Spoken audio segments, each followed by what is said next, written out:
నమస్తే, welcome to గాంధీవం.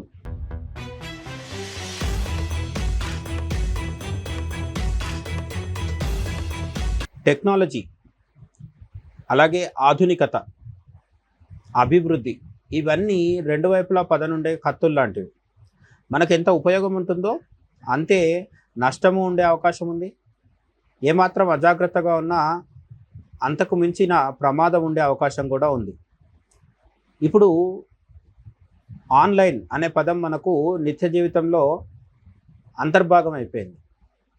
10 రూపాయల టీ తాగినప్పుడు యూపీఐ ద్వారా డబ్బులు పంపించడం నుంచి మొదలు పెడితే లక్షలు కోట్ల రూపాయల వ్యవహారం దాకా కూడా మనం కంప్యూటర్లు, ల్యాప్టాప్లు, సెల్ ఫోన్ల ద్వారా చేసేస్తున్నాం.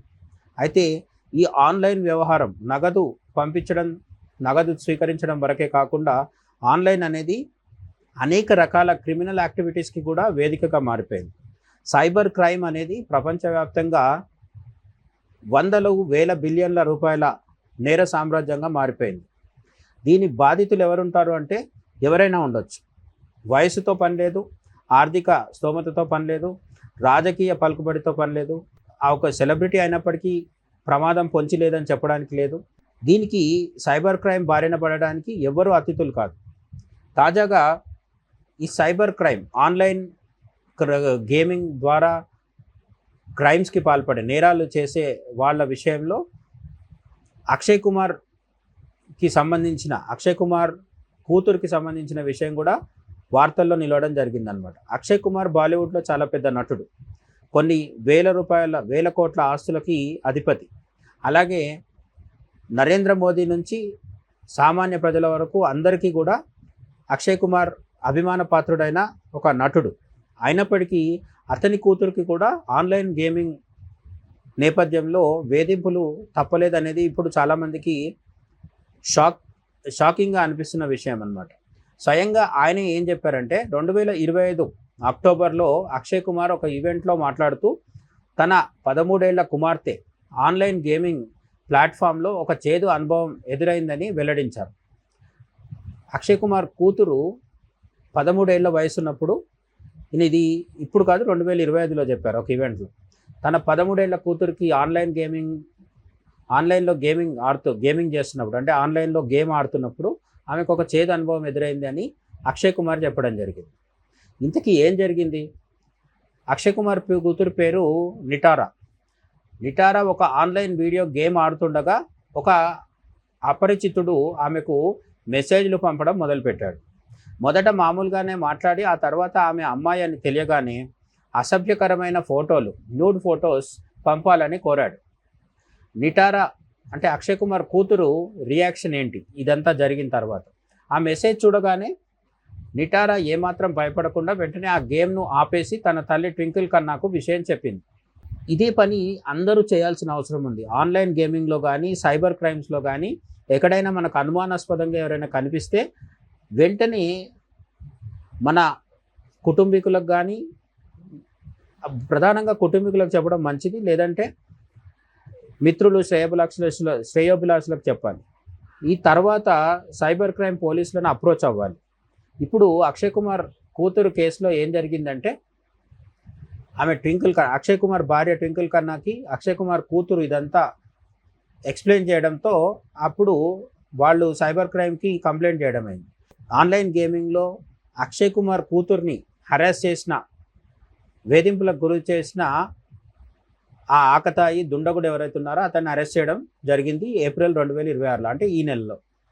నిందితుడు డిజిటల్ ఫుట్ ప్రింట్స్ ఆధారంగా దొరికిపోయాడని, అతను ఇలాగే ఇతర మైనర్లను కూడా టార్గెట్ చేశాడా అనే కోణంలో పోలీసులు విచారిస్తున్నారు. సెక్సార్టేషన్ అంటే ఎక్స్టార్షన్ అంటారు కదా, అట్లా ఎక్స్టార్షన్ అంటే బెదిరించి డబ్బులు వసూలు చేయడం. ఇది సెక్స్టార్షన్ అనే కొత్త పదం వచ్చింది. పిల్లలను మాటల్లో దించి వారి వ్యక్తిగత ఫోటోలు సేకరించి ఆ తర్వాత బ్లాక్మెయిల్ చేసి సెక్స్టార్షన్ ముఠాల పనిగా దీన్ని పోలీసులు అనుమానిస్తున్నారు. ఇటువంటి ముఠాలు ఉంటాయి, ఒకరు చేసే పని కాదు ఇది. వీళ్ళు ఒక ముఠాగా ఏర్పడి చిన్నపిల్లలు, ప్రధానంగా మైనర్స్ ఎవరైతే ఉంటారో వాళ్ళని బ్లాక్మెయిల్ చేస్తూ డబ్బులు గుంజడం కావచ్చు, ఇతరత్ర క్రిమినల్ యాక్టివిటీస్కి పాల్పడుతుంటారని పోలీసులు చెప్తున్నారు. అక్షయ్ కుమార్ ఏమంటున్నారు? ఈ ఘటన తర్వాత అక్షయ్ కుమార్ మహారాష్ట్ర ప్రభుత్వానికి ఒక ముఖ్యమైన విజ్ఞప్తి చేశారు. పాఠశాలల్లో అంటే 7 నుంచి 10వ తరగతి వరకు వారానికి ఒకసారి తప్పనిసరిగా సైబర్ పీరియడ్ ఉండాలని కోరారు. 7వ క్లాస్ నుంచి 10వ తరగతి వరకు ఉన్న పిల్లలకి సైబర్ క్రైమ్స్ అంటే ఏంటి, సైబర్ నేరాలు ఎలా జరుగుతుంటాయి, ఆన్లైన్ గేమింగ్ లాంటి వాటిలలో ఉన్నప్పుడు ఎలా నడుచుకోవాలి, అజ్ఞాత వ్యక్తులు, అపరిచితులు వచ్చి మాట్లాడడానికి ప్రయత్నిస్తే వాళ్ళతో ఎలా స్పందించాలి, ఇటువంటివన్నీ చెప్పడానికి సైబర్ పీరియడ్ అనేది కూడా క్లాస్ రూమ్లో ఒకటి యాడ్ చేసి పిల్లలకి అవేర్నెస్ కలిగించాలని అక్షయ్ కుమార్ కోరడం జరిగింది. ఇంటర్నెట్ ప్రపంచం ఇప్పుడు వీధి రౌడీల కంటే ప్రమాదకరంగా మారిందని, పిల్లలకు ఆన్లైన్ భద్రత గురించి అవగాహన కల్పించడం చాలా అవసరమని అక్షయ్ అన్నారు. ఇంటర్నెట్లో ప్రమాదం బాగా పొంచి ఉంది, దీనిపైన చైతన్యం కలిగించాలి, పిల్లలకు ఎక్స్ప్లెయిన్ చేయాలని ఆయన చెప్పడం జరిగింది.